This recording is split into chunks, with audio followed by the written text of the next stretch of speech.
Les sondages et les consultations montrent que les Et les Français votes. Et les votes. et les votes, on y reviendra, veulent davantage d'ordre, veulent pouvoir vivre en paix, en tranquillité. Et c'est pourquoi d'ailleurs, je pense que Retailleau a eu raison de dire que l'ordre, c'est la condition de la liberté. C'est exactement ça, mais je suis désolée, reportez-vous juste à la Déclaration des droits de l'homme et du citoyen. C'est un droit fondamental du citoyen d'avoir la sécurité. La sécurité, c'est d'ailleurs une des prérogatives de l'État, un des premiers objectifs d'un État, c'est de garantir la sécurité de ses citoyens pour précisément qu'ils puissent vivre en liberté. Aujourd'hui, il y a plein de gens en France qui ne peuvent pas se promener tranquillement, qui ne peuvent pas vivre paisiblement, parce qu'il y a des gens, et que c'est toujours les mêmes, qui instillent le désordre. On en reparlera tout à l'heure avec l'affaire de Mazamet, mais c'est tous les jours, c'est quotidien. Et comme d'habitude, c'est toujours un petit groupe qu'on connaît et qui continue et qui fait rien et à qui on dit rien. Donc c'est plus un problème de justice que de police. C'est bien, d'ailleurs ce que dit Bruno entendu, Retailleau. mais c'est Sauf le qu'il n'est problème pas de garde des Sceaux, il est ministre de qui l'Intérieur. détient l'autorité. Le ministre de l'Intérieur, là, son discours est parfait à M. Retailleau. Maintenant, on attend les actes. Et les actes ne peuvent venir Vous savez ce que dit M. Migaud. d'une longue chaîne judiciaire. La justice voilà. est indépendante, donc fous-moi la paix en gros. C'est pourquoi il ne fallait pas nommer M. Migaud.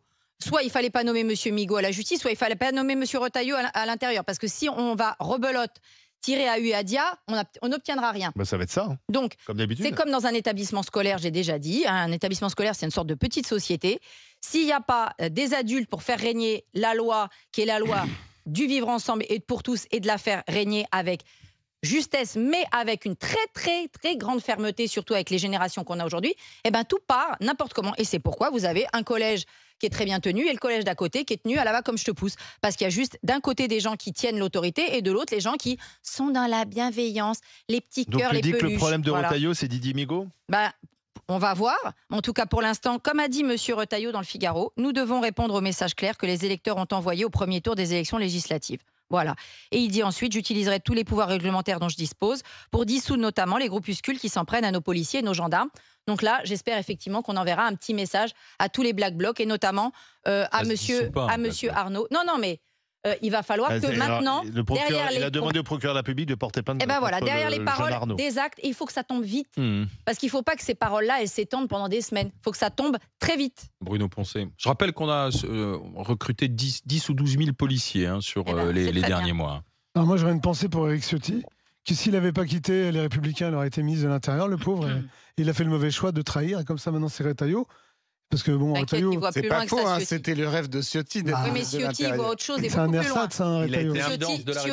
Ciotti voit 2027 et il se voit peut-être même Premier ministre ou ministre de l'Intérieur en 2027 en ayant beaucoup plus... Non, mais c'est vrai qu'il a été sous-estimez impatient. pas Ciotti. Il a été impatient, il serait aujourd'hui sans doute ministre de l'Intérieur. Par contre, vous attachez pas trop à Retailleau parce que vu le festival qu'il a fait hier à sa prise de fonction, je pense pas que la République En Marche va le laisser faire comme il veut. Donc je pense que son copain Darmanin, hier, il a pris 2-3 cartouches. Parce qu'il a quand même expliqué, Retailleau, qu'il arrive dans un pays où c'est le chaos, qu'on n'a rien fait depuis 7 ans. Donc Darmanin, il l'a pris pour lui. Donc je pense que la République En Marche va un peu savonner sa planche. Je suis pas sûr qu'il reste longtemps. Déjà, à Barnier, c'est pas gagné. Mais alors, je pense que Retailleau va avoir un peu de mal à l'Assemblée. Ça va un peu chauffer derrière ses oreilles. Après, ça le renforcera. Parce que les Français, ils en ont marre de voir les mous du genou. Non, mais c'est sûrement. Mais bon, en attendant, la politique, c'est pas... La politique n'est pas faite par des politiciens. Elle est faite par des gens qui n'en ont rien à foutre du peuple, en fait. Et donc là, ils en ont rien à foutre. Je pense qu'à leur gueule. Que Retailleau, il est en train de te faire un sketch. Mais attendant... Enfin, Charles, il l'a dit. On sort d'une période... Parce que là, pour le coup, Retailleau, on peut être d'accord ou pas. Il a que des coups à prendre. Pardon, mais Retailleau, on peut être d'accord ou pas avec ce qu'il dit, mais il le dit depuis toujours. Là, pour le coup, mais on reproche souvent aux hommes politiques de dire tout leur contraire. On l'a beaucoup très constant. Retailleau, si tu reprends toutes ses déclarations sur 10 ou 15 ans, il a toujours dit la même chose sur ces questions-là. Mais moi aussi, je peux dire la chose pendant 15 ans. Je peux dire pendant 15 ans. Il n'y a pas beaucoup d'hommes politiques qui pendant 10 ou 15 ans disent la même chose. Moi, ça fait 40 ans que je dis qu'il faut la révolution, qu'il faut abattre le capitalisme. Pour l'instant, tu vois, j'ai pas les moyens. Retailleau, j'attendrai de voir s'il a les moyens de faire ça. Les révolutionnaires des canapés. Non, moi, je suis pas en canapé. Moi, je vais te dire un truc, je vais user plus de mes baskets que toi dans la rue à faire des trucs. Darmanin, il dit une chose et leur contraire. Non, mais ce que dit Retailleau depuis hier, moi je me mets à la place de Français qui vivent dans les quartiers où il y a des points de deal. Tu vois, tout au long de la semaine, mais qu'est-ce qu'il va faire ?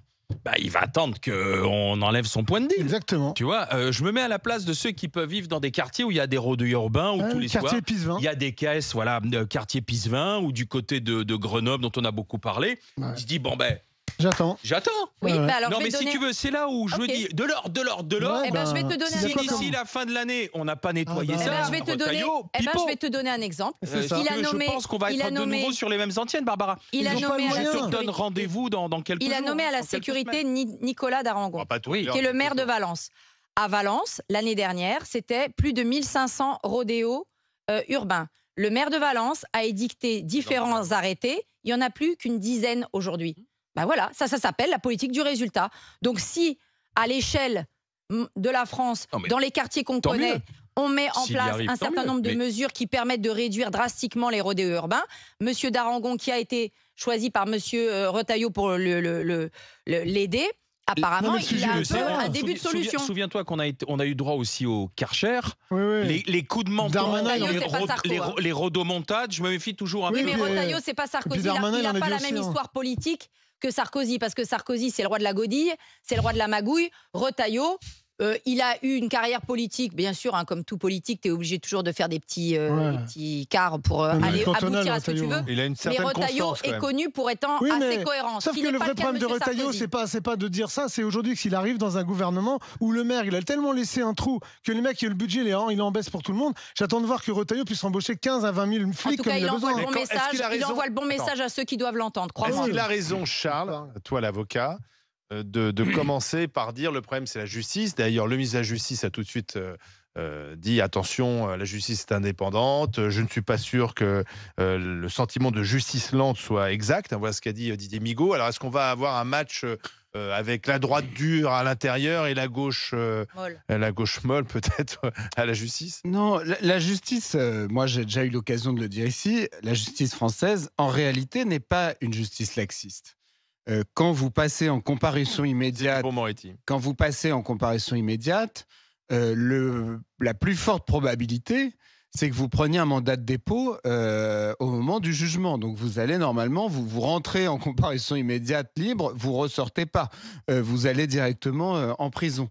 D'ailleurs, souvent, en fait, en fait, à partir du moment où vous êtes interpellé pour les faits pour lesquels vous passez en comparution immédiate, vous restez en fait dans un circuit de privation de liberté. Donc tout le monde n'est pas jugé en comparution immédiate. Donc ça, c'est les comparaisons immédiates. La grande délinquance et la grande criminalité qui prennent du temps pour les enquêtes, très souvent, les gens font de la détention provisoire dans ces affaires-là.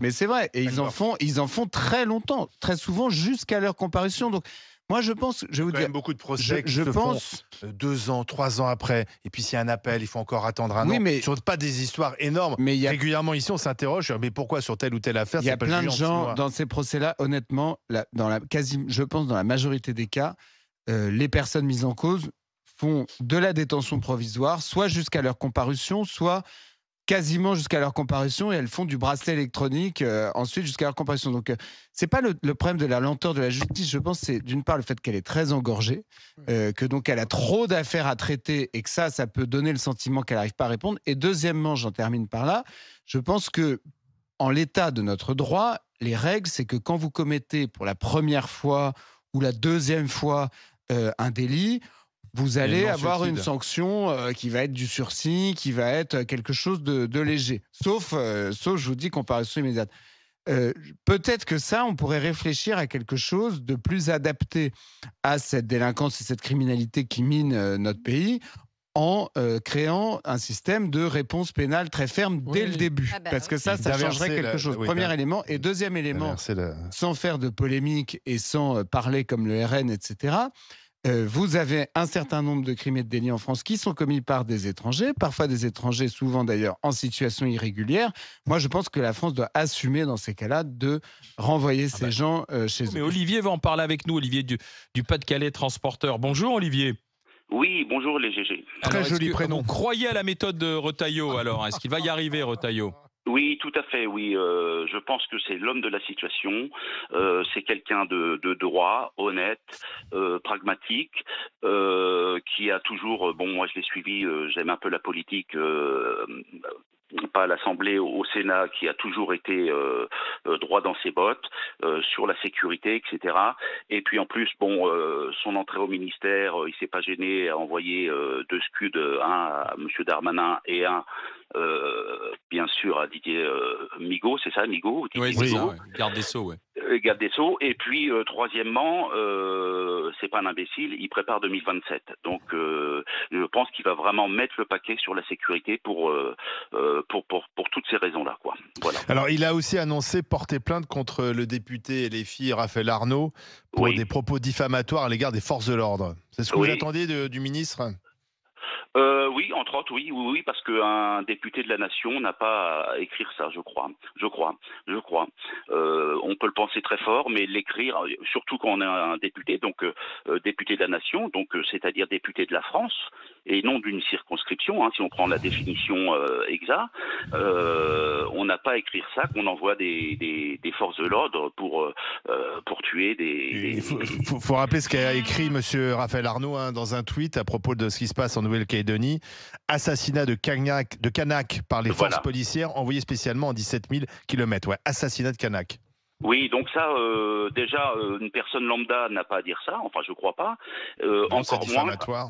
Encore moins quelqu'un qui représente la République. C'est absolument honteux. Après, il sera quand même jugé sur les actes, Bruno Retailleau. Et on sait que c'est compliqué ce poste parce qu'il y aura toujours des faits divers, des crimes commis, même si il est dur, même s'il met des policiers partout. Il y aura malheureusement quand même toujours des choses à commenter, à déplorer. Sur quoi vous l'attendez précisément ? Moi, je l'attends sur la fermeté dans tout ce qui peut être trafic de drogue, problème autoroutier, enfin tout ce qui va pas dans la société, dans ce qui est la criminalité organisée. Donc la drogue. Là, moi, j'habite Calais, par exemple, les passeurs, et avec les migrants qu'on a. Malheureusement, ces pauvres migrants, parce que j'ai rien contre, qui meurent tous les jours dans la Manche, ça devient la nouvelle Méditerranée. Donc moi je l'attends ferme là-dessus. Tout ce qui est drogue, incivilité, ici migration, etc. Voilà. Et je pense vraiment, je crois, et puis je vous dis, il y a cet objectif 2027 qui fait que, à mon avis, il va se défoncer pour. Et pourquoi l'objectif 2027 ? Pour qu'il soit candidat lui-même ? Non. J'aimerais bien, parce que moi j'aime beaucoup Bruno Retailleau plus aussi, mais je pense qu'en 2027, pour qu'il fasse partie d'un gouvernement LR... On est en ligne avec Olivier Retailleau. Et le gouvernement est déjà quand même pas mal LR. Dans tous les cas, Olivier, vous nous dites... il aime bien, voilà, vous mettez une option favorable sur Bruno Retailleau à la place Beauvau au ministère de l'Intérieur. Le travail de Retailleau, parce que là... notre auditeur Olivier a égrené les secteurs dans lesquels il veut de l'action. Mais de toute façon, regardez les chiffres du ministère de l'Intérieur 2023. Tous les indicateurs ont augmenté. Les violences intrafamiliales augmentent, les tentatives d'homicide augmentent. Alors là, elles augmentent depuis plusieurs années. Les cambriolages augmentent, les agressions sexuelles augmentent. Enfin, je veux dire, la montagne à gravir est énorme. Donc, il ne faut pas non plus lui demander de monter en haut de l'Everest en l'espace de 3 jours. Ça va lui prendre du temps. Il va y avoir des bâtons dans les roues, comme l'a dit Bruno, parce qu'on attend Attal et maintenant Darmanin, puisqu'apparemment Darmanin aussi est devenu un homme de gauche. C'est normal, quand on se fait élire avec les voix de la LFI, vous me direz, vaut mieux. Donc ils vont se mettre en marche, c'est le cas de le dire, pour venir lui mettre des bâtons dans les roues. Donc il ne faut pas non plus attendre que tout soit réglé en 10 jours. D'accord, mais tous les ministres de l'Intérieur disent à peu près tous la même chose. Ils disent par exemple, je veux faire baisser l'immigration en France. Tous. Oui, mais Retailleau, il a avancé des idées là-dessus. Et même d'ailleurs, quand c'était la gauche, quand on a eu Manuel Valls, il disait, je veux mieux contrôler l'immigration. Oui, mais Retailleau... Finalement... C'est bien, c'est des déclarations d'intention et on voit que l'immigration continue à progresser en France. Retailleau, président du Sénat. Non, parce que Retailleau, président du Sénat, il a beaucoup travaillé le sujet. Il a été de celui qui a musclé la loi que M. Macron a ensuite décousue. Donc M. Retailleau a des idées très précises, des mesures très précises à mettre en œuvre, qui peuvent pour certains sembler symboliques, mais c'est sûr, 1 milliard sur l'AME, c'est rien du tout 1 milliard, oui, mais enfin, il y a l'aide médicale d'urgence, il y a le DSUV qui existe déjà, donc il y a déjà tout un système qui permet d'avoir les soins d'urgence nécessaires aux personnes qui n'ont pas, qui n'ont pas d'accès à la sécurité sociale et à l'AME. Il n'y a pas besoin de leur donner l'AME. Donc ça, par exemple, c'est pas que symbolique. Il y a aussi de l'argent et c'est des signes forts. Dans l'aide au développement, il y a pas seulement retenir les visas, il y a aussi un peu serrer les robinets. Il y a des pays qui veulent pas reprendre leurs OQTF. Et Barbara, les amis, c'est fini les 160 millions d'euros par an. Bah, si. Non mais Barbara, t'as raison. Tu dis ça. Bien sûr que t'as raison parce que tout le monde veut un pays en paix et puis un pays apaisé. Enfin, en fait. Moi, je suis pas fan de Darmanin et tous ceux d'avant. Moi, quand ils sont arrivés au pouvoir, les mecs, ils ont tous eu la même idée de se dire bon, on va arrêter les mecs à Pisevin, on va arrêter les mecs à Grenoble, on va arrêter les rodéos. Et puis d'un seul coup, tu vois, ils sont là et ils font rien. Alors Darmanin, c'est quand même le pire parce que quand on voit la finale Ligue des Champions 2022, effectivement, là, on est dans un sketch phénoménal. Les JO ont été réussis. Il a mis des flics partout. Ouais, mais voilà, donc moi, s'ils mettent des flics partout, ça me va très bien. Mais il n'y en avait plus en province. Donc c'est bien le signe que les gens, quand il y a de l'autorité, ils s'arrêtent. On peut pas mettre 35 000 gendarmes et policiers dans toutes les villes de France. Non, mais c'est pas ça. Moi, Vierzon, il y a 41 flics, il en manquait 10 parce qu'ils étaient au JO pendant tout l'été. Tu penses que la délinquance s'est arrêtée pendant 2 mois? Chicago, Vierzon, c'était? Non, c'est pas Chicago, c'est un peu Il y a quelque chose qui est intéressant. Tu disais que Gérald Darmanin, que Bruno Retailleau, il avait nommé en tant que directeur de cabinet Nicolas Daragon, le maire de Valence. C'est intéressant parce qu'au moment où il y a eu le rapport... Comment ? Il est secrétaire d'État, pas directeur de cabinet. Secrétaire d'État à la sécurité. C'est intéressant parce qu'au moment où il y a eu le rapport sur le Sénat sur le narcotrafic, Valence...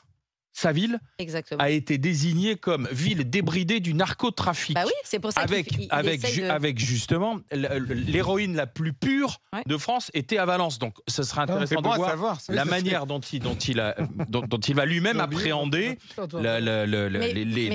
les interventions dans sa propre ville. Un maire, c'est pas un maire d'une ville qui va à lui tout seul régler les problèmes de narcotrafic. Il est au cœur du truc. Il s'attaque au rodéo, il a aussi sucré des allocations à des familles bien connues de certains quartiers. Il fait ce qu'il peut avec les armes du maire. Le maire n'a pas beaucoup d'armes. Non, mais c'est pour ça que je te dis, ça va être intéressant de voir s'il arrive lui-même à lutter contre c'est ce qu'on attend. Les Français attendent ça et les gens des quartiers en particulier attendent ça. Parce qu'il ne faut pas oublier que les premiers à subir ça, c'est les gens qui vivent dans ces cités, qui travaillent et qui se comportent bien et qui en ont, comme dirait l'autre, vous en avez marre de la racaille, on va vous nettoyer de la racaille. On est toujours au même point et la racaille elle est encore plus violente qu'avant. Donc voilà. C'est pour ça que elle est plus violente aussi parce que les trafics se sont beaucoup intensifiés. Parce qu'il y a de plus en plus d'argent à faire. Oui, et je pense que ça va s'aggraver. Sauf que Bruno Retailleau, il va falloir qu'il fasse avec son garde des Sceaux, quand je dis son garde des Sceaux, son collègue du gouvernement, Didier Migaud. Écoutez les deux. Ça sert à rien d'appréhender des malfaiteurs si ensuite ils sont relâchés. C'est pas à moi qu'il revient d'incarcérer. Moi, je suis ministre de l'Intérieur. Je suis pas ministre de la Justice. C'est la raison pour laquelle je pense qu'il faut qu'il y ait un dialogue, mais il faut aussi que l'on revoie vraisemblablement un certain nombre de cadres pour changer une politique pénale qui, je pense, depuis très très longtemps, a laissé s'installer ce droit à l'inexécution des peines. Il doit savoir que la justice est indépendante dans notre pays et que c'est quelque chose qui est essentiel dans une démocratie. Je dois, moi aussi, montrer de l'autorité, de la fermeté. Il y a le sentiment, parfois, que la justice ne condamne pas suffisamment. Ça n'est pas toujours exact.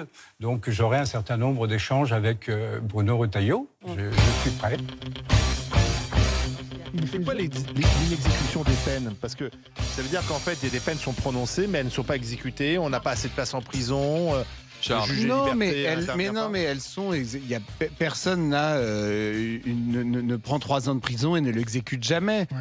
En pratique, il y a eu quand même des règles pour les moins de 2 ans, si. En pratique, bah non. Quand vous avez 3 ans, vous exécutez au moins 2 ans, oui. Mais oui, mais parce que vous passez devant. Alors, on peut revoir le système. Vous passez devant un juge qui s'appelle le juge de l'application des peines. Vous passez pas tout de suite devant. Vous avez des délais qui sont prévus par le Code de procédure pénale, c'est-à-dire, imaginons que vous êtes condamné à une peine de 3 ans de prison, vous commencez par être incarcéré, vous commencez à exécuter votre peine, et selon votre comportement, selon un projet que vous pouvez présenter, selon des crédits de réduction de peine que vous obtenez si vous vous comportez bien en prison. C'est à ce moment-là que celles qui sont jusqu'à 2 ans de prison, puisqu'il y a toutes les peines de 2 ans qu'on met en bracelet électronique. Il y avait des consignes qui avaient été passées. Je crois que c'est Rachel Dati d'ailleurs la première, quand elle était garde des Sceaux. En dessous de 2 ans, on ne va pas en prison. On a des aménagements de peine, bracelet électronique, etc. En fait, avant c'était 3 ans le seuil. Maintenant c'est 2 ans. Voilà.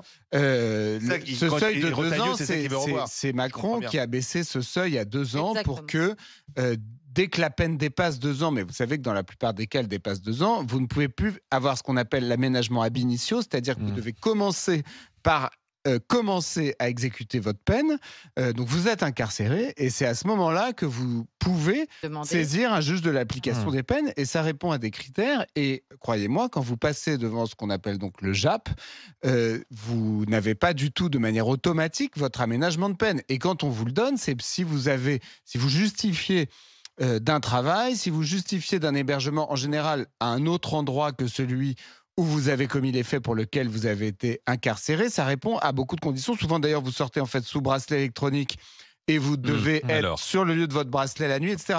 Donc cette histoire de l'inexécution des peines, après on peut revoir le système. Moi je pense que ce système, je finis juste par là, il permet au moins d'avoir des bons comportements en prison, et d'éviter ce qu'on appelle les sorties sèches, c'est-à-dire les gens qui sortent sans la moindre perspective. En revanche, s'agissant des peines inférieures à 2 ans, c'est vrai que quand vous prenez par exemple une peine de prison inférieure à 2 ans, elle est un peu théorique, puisque vous devez, sans passer par la case prison, aller devant le juge de l'application des peines pour faire un aménagement, et donc ça peut un peu se diluer. On peut revoir ça. Oui, mais c'est Mohamed qui est avec nous au 32-16. Bonjour Mohamed. Bonjour, vous allez bien ? Bienvenue, vous avez écouté la discussion. Ça va, Retailleau, Migaud, qu'est-ce que vous en dites alors ? Comme moi je le disais à votre collègue juste avant, c'est que moi je trouve que heureusement que finalement on a Migaud qui a la justice. Ça va faire un peu la caution de gauche dans le gouvernement. C'est tant mieux. Et derrière, je trouve que ça va au moins permettre à Bruno Retailleau, que je n'apprécie pas forcément au vu de son idéologie au passé et des propos qu'il a pu tenir dans le passé. Donc je trouve que ça va faire un bon tandem. Bon, je suis conscient. Vous attendez que Migaud calme un peu Retailleau, quoi, en fait, c'est ça ? C'est surtout ça, parce que bon, quand on est une personne comme moi, qu'on est de couleur noire, qu'on habite aussi dans les quartiers et tout, ça fait toujours un peu bizarre de se faire directement... dès la première prise de parole lors d'une passation, de directement se faire un peu stigmatiser. Vous êtes senti concerné, Mohamed ? Un peu dans les propos qu'il tient. Bon, c'est pas surtout par les propos qu'il tient directement, c'est surtout par les propos passés qu'il a pu avoir. C'est-à-dire lesquels ? Par exemple, quand il donnait bon sens au colonialisme qu'il y a eu précédemment. Il a dit le bon sens du colonialisme. Il a dit que... Oui, ça, Sarkozy l'a dit. Il a dit des choses un peu... Mitterrand l'a dit aussi, vous savez. Ce n'est pas parce que Sarkozy l'a dit que Mitterrand l'a dit que c'est des propos que je cautionne. Ah bah oui, d'accord. Mais enfin, là, on vous demande de le juger comme ministre de l'Intérieur. Il vous a pas dit. Ministre de l'Intérieur. Il n'a pas le casse colonial. Il n'a pas dit qu'il fallait aller recoloniser. Il fait du blabla. Retailleau, il arrive, il nous fait un sketch. Migaud, il est un peu plus intelligent. Il a peut-être 10 ans de plus. Non, mais moi, je demande. Il dit calme-toi, Jean-Paul. On va attendre un peu que ça se fasse. Je veux connaître les propos racistes. Je veux qu'on me parle des propos racistes de Monsieur Retailleau. Retailleau, il a quand même dit que de toute façon, c'était un peu ça son discours. C'est quand même dit que l'immigration, c'était la délinquance, c'était synonyme d'immigration. En fait, c'était un peu l'histoire. Oui, Maud Bréjon aussi l'a dit, donc elle est raciste aussi. C'est pas une référence non plus. Donc en fait, avec vous, toute personne qui dit. Encore une fois. Bah oui, mais bon. On peut avoir nos idées quand même, Barbara. Ce n'est pas parce qu'une personne va dire X, l'autre personne va dire X, quelle que soit leur sensibilité, que je ne vais pas la condamner pour autant. Moi, là, actuellement, ce n'est pas mon problème que Maud Bréjon, qui est du camp macroniste d'ici, ou encore qu'après Bruno Retailleau dit ça, c'est que la personne ne doit pas dire ça. Et que si la personne dit ça, en plus, elle se trouve à un poste qui est à responsabilité, car être ministre de l'Intérieur, je pense que ce n'est pas être un bric-à-brac de la République. Dire que les étrangers sont surreprésentés en prison, c'est factuel. Non, il n'y a pas de souci. C'est factuel. Et que 7 auteurs de violence dans les transports en commun sur 10 sont étrangers, c'est factuel aussi. Je vous l'accorde, monsieur Trouchot. S'il y a des trucs qui sont là, c'est des faits. Il faut travailler là-dessus. Je ne dis pas que la justice française, c'est la justice la plus parfaite du monde, même si elle l'était en temps. Je ne dis pas que actuellement. On a un problème sur l'exécution des courtes peines. C'est en fait, le débat, il est là. C'est Retailleau, il dit les courtes peines ne sont pas suffisamment exécutées, puisque comme on n'a pas de place en prison, on préfère trouver des alternatives. Et il dit peut-être que ça développe un sentiment d'impunité chez certains, puisque finalement, on va pour des petits délits, etc., on va jamais en prison. C'est facile pour Retailleau d'allumer des mèches sur la justice, vu que c'est lui à l'intérieur. C'est un vieux débat qu'on a eu souvent dans les grandes gueules. Tu crois qu'ils vont faire 100 000 places de prison en 2 jours ? Bah non. Justement, voyons, on en parle et je remercie Mohamed d'avoir été avec nous après Olivier. Mohamed qui est du côté du Val-de-Marne et Olivier qui nous appelait du Pas-de-Calais. Le mantra de Bruno Retailleau s'aligne de l'ordre, et 3 fois, je crois qu'il l'avoir dit 4. Est-ce que vous y croyez ? Non, c'est de la com, 65,2%. Les gens sont méfiants. Dans un instant, on s'en fout pas. À tout de suite avec les GG, avec les grandes gueules.